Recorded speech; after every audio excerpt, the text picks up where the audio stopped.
അപ്പൊ എങ്ങനെ നമുക്ക് ബംഗ്ലാ സാഹിബ് ഗുരുദ്വാരയിൽ പോയാലോ? ഞങ്ങൾ മെട്രോയിലാണ് പോയത്. ഗുരുദ്വാരയിൽ എത്താനായിട്ട് നമുക്ക് ഒത്തിരി സ്റ്റേഷൻസ് ഉണ്ട്. ഞങ്ങൾ ഇറങ്ങിയത് പട്ടേൽ ചൗക്കിലാണ്. ഞങ്ങൾ പോയത് സൺഡേ ആയതുകൊണ്ട് തന്നെ അവിടെ ഒരു സ്പെഷ്യാലിറ്റി ഉണ്ടായിരുന്നു. സൺഡേയിൽ നമുക്ക് ഗുരുദ്വാരയിൽ പോകാനായിട്ട് മെട്രോ സ്റ്റേഷനിൽ നിന്ന് ഫ്രീ ആയിട്ട് ഓട്ടോ സർവീസും കാർ സർവീസും ഒക്കെ ഉണ്ടാവും. അതുപോലെ തന്നെ പട്ടേൽ ചൗക്ക് മെട്രോ സ്റ്റേഷന് പുറത്തായിട്ട് നമുക്ക് വെൽക്കം ഡ്രിങ്ക്സ് ഒക്കെ അവർ ഒരുക്കി വെച്ചിട്ടുണ്ടാവും. അങ്ങനെ ഞങ്ങൾ ആ കാറിലൊക്കെ കയറി ബംഗ്ലാ സാഹിബ് ഗുരുദ്വാരയിൽ എത്തി. പിന്നെ അതിൻ്റെ അകത്ത് വീഡിയോസും ഫോട്ടോസും ഒന്നും അലൗഡ് അല്ല. അതുകൊണ്ട് തന്നെ ഞാൻ അങ്ങനെ വീഡിയോസും ഫോട്ടോസും ഒന്നും എടുത്തിട്ടില്ല. ആക്ച്വലി ഭയങ്കര നല്ല വൈബാണ് അവിടെ കയറുമ്പോഴത്തേക്കും. നമുക്ക് സത്യം പറഞ്ഞ ഒരു പീസ്ഫുൾ അറ്റ്മോസ്ഫിയർ ആണ് അവിടെ മൊത്തത്തിൽ. പിന്നെ ഒരേ ഒരു പ്രശ്നം പറ്റിയത്, ഞങ്ങൾ പോയ സമയം എന്ന് പറയുന്നത് ഭയങ്കര വെയിലായിരുന്നു. അതുകൊണ്ട് തന്നെ അതിൻ്റെതായ പ്രശ്നങ്ങൾ ഉണ്ടായിരുന്നു. നമ്മൾ ചെരുപ്പിടാണ്ട് വേണം ഉള്ളിലോട്ടൊക്കെ പോകാൻ വേണ്ടിയിട്ട്. അപ്പൊ കാലൊക്കെ നന്നായിട്ട് പൊള്ളുന്നുണ്ടായിരുന്നു. അതുപോലെ തന്നെ നമ്മൾ ഉള്ളിൽ കയറുമ്പോഴത്തേക്കും തലയിൽ കൂടെ ഷോൾ ഇട്ടിട്ട് വേണം കയറാൻ വേണ്ടിയിട്ട്.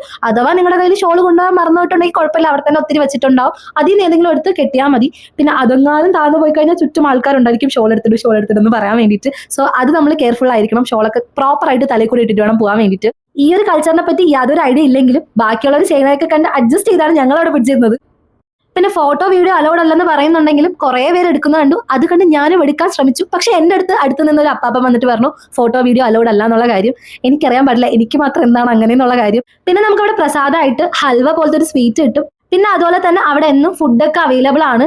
പിന്നെ എൻ്റെ എക്സ്പീരിയൻസിൽ നിന്ന് ഞാൻ പറഞ്ഞുതരാം. നമ്മൾ ഫുഡ് കഴിക്കാൻ പോകുമ്പോൾ നമ്മൾ അവിടെ നിന്ന് കുറച്ച് കാര്യങ്ങൾ ശ്രദ്ധിക്കണം. നമ്മൾ മേടിക്കുന്ന ഫുഡ് നമ്മൾ മുഴുവനായിട്ട് കഴിക്കണം. അഥവാ കഴിച്ചിട്ടില്ലെങ്കിൽ അവിടെ ചുറ്റും ആൾക്കാരുണ്ട്, മുഴുവൻ കഴിപ്പിച്ചിട്ട് അവർ അവിടെ നിന്ന് എണീക്കാൻ സമ്മതിക്കത്തുള്ളൂ. അതുപോലെ തന്നെ നമുക്ക് റൊട്ടിയൊക്കെ കയ്യിലായിരിക്കും തരിക. അപ്പൊ നമ്മൾ ഒരു കൈ നീട്ടി മേടിക്കാൻ പാടില്ല, 2 കൈ നീട്ടി വേണം മേടിക്കാൻ. നമ്മൾ അതൊക്കെ ഫോളോ ചെയ്യാൻ റെഡിയാണെങ്കിൽ മാത്രം അവിടെ പോയാൽ മതി. അങ്ങനെ ഞങ്ങൾ അവിടുത്തെ കാര്യങ്ങളൊക്കെ കഴിഞ്ഞതിന് ശേഷം അവിടെ നിന്ന് ഇറങ്ങി.